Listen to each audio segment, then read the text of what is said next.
Hi evening ആയപ്പോൾ ഇതേ അച്ഛൻ വന്നു. അപ്പോൾ കുറച്ച് ഫ്രൂട്ട്സും ബേക്കറിയും കൂട്ടത്തിൽ ഇതേ ഒരാളെയും കൂടെ കൊണ്ടുവന്നിട്ടുണ്ട്. നമുക്ക് പരിചയമുള്ള ആൾ തന്നെയാണ്. ചിക്കൻ്റെ ഒരു പാർട്സ് ആയിട്ട് വരും. അത് നമ്മൾ ഗിസാഡ് എന്നാണ് പറയുന്നത് ശരിക്കുമുള്ള നെയിം. നമ്മൾ പൊതുവേ ഉപയോഗിക്കുന്ന വേർഡ് എന്താണെന്ന് എനിക്ക് ഓർമ്മയില്ലായിരുന്നു. അപ്പോൾ ഞാൻ ഗൂഗിളിലും യൂട്യൂബിലൊക്കെ സെർച്ച് ചെയ്തപ്പോൾ കിട്ടിയ പേരാണ് ഈ ഗിസാഡ് എന്നുള്ളത്.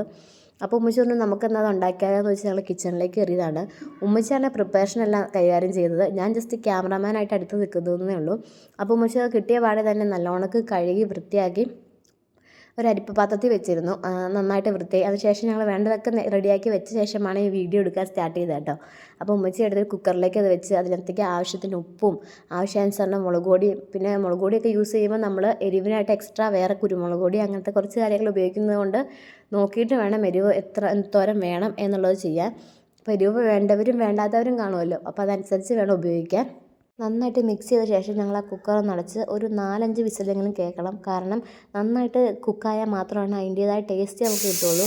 അതുകൊണ്ട് ഞങ്ങൾ 4-5 വിസിലിന് ശേഷം ഞങ്ങൾ ആ കുക്കർ ഓഫ് ചെയ്ത് പതുക്കെ ഒന്ന് എടുത്ത് മാറ്റി വെച്ചു. ശേഷം നമുക്കൊരു പാൻ എടുക്കാം. അതിലേക്ക് ആവശ്യാനുസരണം എണ്ണ ഒഴിച്ച് 2 സവോളയാണ് ഞങ്ങൾ എടുത്തിരിക്കുന്നത്. അത് നന്നായിട്ടൊന്ന് വഴറ്റിയെടുക്കണം.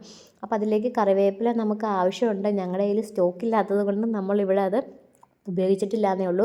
കറിവേപ്പില മുഖ്യമാണ് എല്ലാ കറികൾക്കും, അതുകൊണ്ട് ഞങ്ങളുടെ കയ്യിൽ ഇല്ലായിരുന്നു. അപ്പോൾ നമ്മൾ അതിലേക്ക് ഒരു വലിയ പച്ചമുളകാണ് എടുത്തിരിക്കുന്നത്. നമ്മൾ നേരത്തെ മുളക് പൊടി ചേർത്തിട്ടുണ്ട്, അതുകൊണ്ട് അതനുസരിച്ച് വേണം നമ്മൾ എരിവുകൾ ചേർക്കുമ്പോൾ ശ്രദ്ധിക്കാൻ. പിന്നെ ഒരു 10-12 ഉള്ളി, പിന്നെ ഒരു വെളുത്തുള്ളി, പിന്നെ നമ്മൾ ഇഞ്ചി ആവശ്യത്തിന് ചതച്ചെടുത്തത്, ഇതെല്ലാം കൂടി ചേർത്ത് നന്നായിട്ട് മിക്സ് ചെയ്തെടുക്കണം. നല്ലോണമൊക്കെ ഒരു ബ്രൗണിഷ് കളർ ആവുന്നത് വരെ നന്നായിട്ട് നമ്മൾ മിക്സ് ചെയ്യണേ. നേരത്തെ ഞാൻ ഒരു വെളുത്തുള്ളി എന്ന് ഉദ്ദേശിച്ചത് ഒരു മുഴുവൻ വെളുത്തുള്ളിനെയാണ്. പിന്നെ ഞാൻ ശ്രദ്ധിച്ചപ്പോഴാണ് മനസ്സിലായത് ഒരു വെളുത്തുള്ളി എന്നാണ് പറഞ്ഞത്. അത് ആൾക്കാർ ഒരു വെളുത്തുള്ളിയാണോ എന്ന് ഓർക്കുമ്പോൾ തെറ്റിദ്ധരിക്കല്ലോ എന്ന് വിചാരിച്ചാണ് ഒന്നും കൂടെ റിപ്പീറ്റായിട്ട് പറയുന്നത്. പിന്നെ നമ്മൾ ആവശ്യാനുസരണം എണ്ണയും ചേർത്ത് കുറച്ച് മഞ്ഞൾപ്പൊടി, പിന്നെ നമുക്ക് നമ്മുടെ മസാലപ്പൊടി ചേർക്കുന്നുണ്ട്, അതും ചേർത്ത് നന്നായിട്ട് മിക്സ് ചെയ്യുക.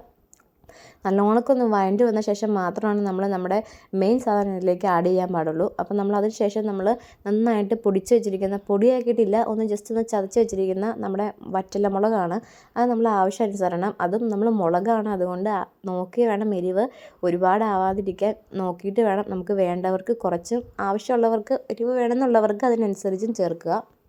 നല്ലപോലെ ഒന്ന് ഫ്രൈ ആയ ശേഷം നമ്മൾ അതിലേക്ക് നമ്മുടെ മെയിൻ ഐറ്റമായിട്ടുള്ള ഗിസാഡ് ചേർത്ത് കൊടുക്കണം. നമ്മൾ ഈ ടൈമിൽ നല്ലോണമൊക്കെ ഒന്ന് മിക്സ് ചെയ്ത് വെക്കണം. കാരണം ഈ മസാലയും അതും നന്നായിട്ടൊന്ന് യോജിച്ച് വരാനും, പിന്നെ നമ്മുടെ ആ വെള്ളമൊക്കെ വറ്റി ഒരു നല്ല ഗ്രേവി ടൈപ്പ് ആവാനും, ഇത് നമുക്ക് പുട്ട്, അപ്പം അങ്ങനെ നല്ല എന്തിനും നമുക്ക് നല്ല കോമ്പിനേഷൻ ആയിക്കോട്ടെ. ഈവൻ ചോറിനാവട്ടെ എല്ലാത്തിനും നല്ല ടേസ്റ്റി ആയിട്ടുള്ളതെന്നാണ്. എല്ലാവരും മാക്സിമം ട്രൈ ചെയ്ത് നോക്കണം. പിന്നെ നമുക്ക് ഉപ്പൊക്കെ ആവശ്യാനുസരണം ചേർത്ത് കൊടുക്കണം. കാരണം ഇതിലായിരിക്കും നന്നായിട്ട് ഇതിലേക്ക് ഉപ്പൊക്കെ യോജിക്കുന്നത്. പിന്നെ നമ്മൾ ഒന്നും കൂടെ മൂടി വെച്ച ശേഷം നമ്മുടെ ഒരു ഗ്രേവി ടൈപ്പാക്കി എടുത്തിട്ടുണ്ട്. അപ്പോൾ നമ്മുടെ ഗിസാഡ് കറി റെഡി ആയിട്ടുണ്ട്. മാക്സിമം എല്ലാവരും ട്രൈ ചെയ്ത് നോക്കണേ.